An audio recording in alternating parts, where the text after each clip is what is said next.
Est-ce qu'avoir de l'espoir, c'est pas le truc qui fera qu'on lâchera pas? Est-ce que nourrir la foi profonde que ça va le faire n'est pas l'élément clé qui nourrira notre vision et fera qu'on passera à l'action?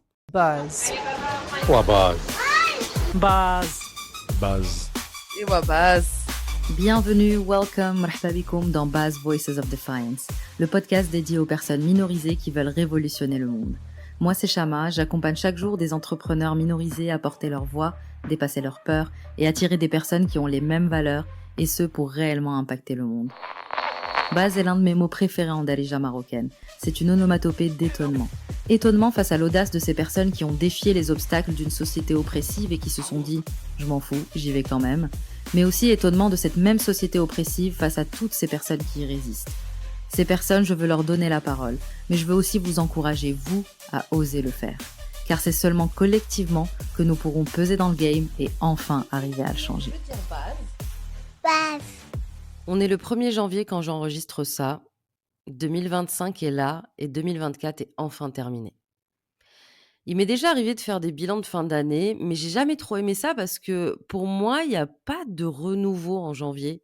Il fait toujours aussi froid et moche et j'ai toujours autant envie d'hiberner, donc j'ai pas trop l'impression qu'il va y avoir un vrai avant-après.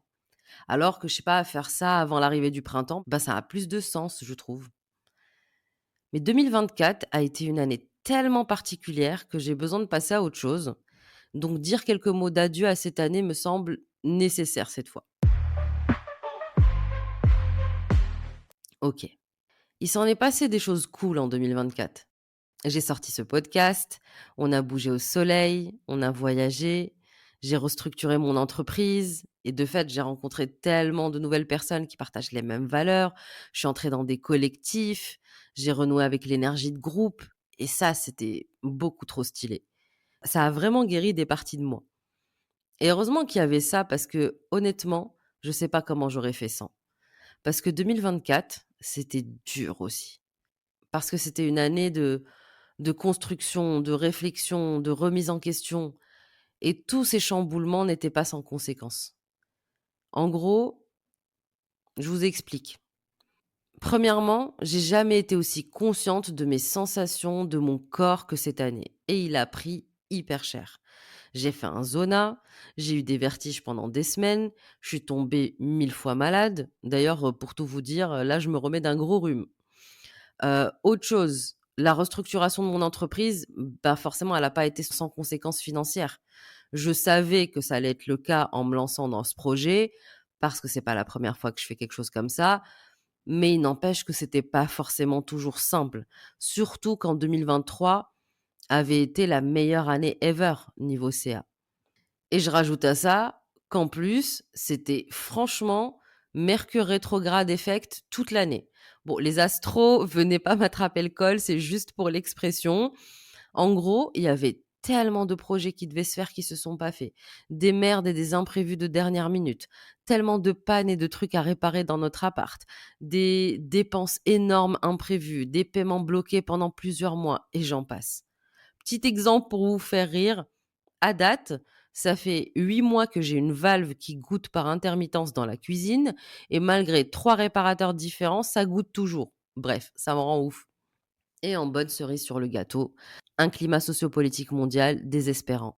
Chaque jour était un coup de poignard dans le cœur et les larmes m'ont accompagné toute l'année. Bref, en 2024, j'ai pris cher, physiquement, émotionnellement, psychologiquement. C'est pour ça que j'ai besoin de lui dire symboliquement adieu. Parce que j'ai décidé que ça serait pas la DA de 2025. En tout cas, de ce que je pourrais contrôler. Car s'il y a une chose qui m'a toujours guidée dans ma vie, c'est l'espoir et la foi que les choses seront meilleures. L'espoir et la foi que tout ce que j'ai mis en 2024 servira de fondation à 2025. L'espoir et la foi que ma santé physique sera meilleure. L'espoir et la foi dans la révolution. L'espoir et la foi dans le fait que la Palestine et tous les autres peuples opprimés seront libres de mon vivant, malgré toutes les voix négatives autour de moi qui n'y croient pas. Cet espoir et cette foi ont toujours fait partie de moi.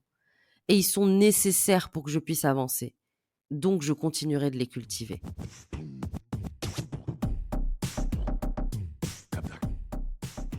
Mais comment ? par exemple, en discutant avec des personnes qui partagent ces sentiments, en prenant le temps de rêver d'un monde meilleur, de rêvasser, en me reposant. D'ailleurs, petite pause, respirez avec moi. Venez, on prend quelques secondes pour ressentir ça dans le corps.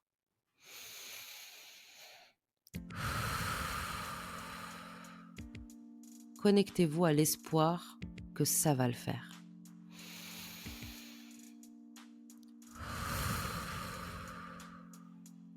Ressentez l'espoir dans votre corps.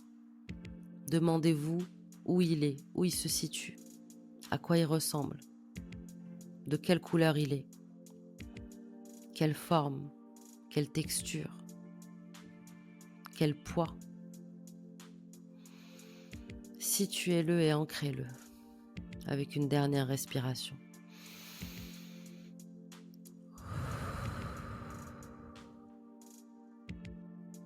Ok.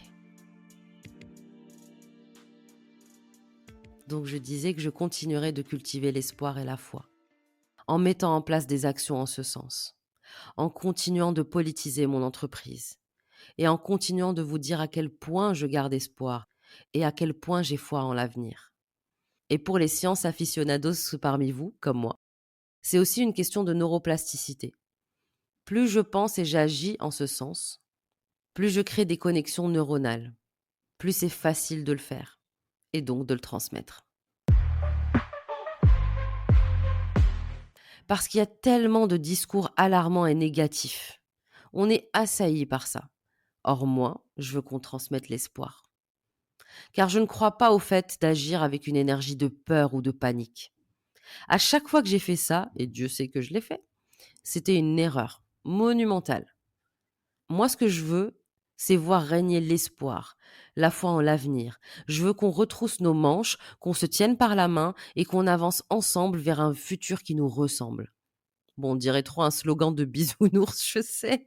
Mais en vrai, est-ce que c'est pas ça qu'on veut? Est-ce qu'avoir de l'espoir, c'est pas le truc qui fera qu'on lâchera pas? Est-ce que nourrir la foi profonde que ça va le faire n'est pas l'élément clé qui nourrira notre vision et fera qu'on passera à l'action? On a besoin d'espoir, pas seulement pour nous-mêmes, mais pour les autres, pour nos communautés. Parce que chaque action que l'on pose, chaque moment où on refuse de céder au désespoir, c'est une victoire collective. Ne perdons jamais de vue que c'est le système qui veut qu'on baisse les bras, qu'on arrête de s'organiser, qu'on arrête de lutter.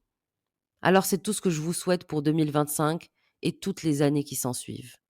Je vous souhaite de cultiver l'espoir et la foi en l'avenir, pour vous et pour toutes celles et ceux qui n'y arrivent plus. Pour qu'on lâche rien, jusqu'au bout. Bonne année. Merci d'avoir écouté cet épisode de Baz Voices of Defiance. Si t'as kiffé, active la cloche pour être prévenu de la publication des prochains épisodes et laisse 5 étoiles pour aider à visibiliser ce podcast qui est là pour visibiliser des personnes que le monde a besoin d'entendre.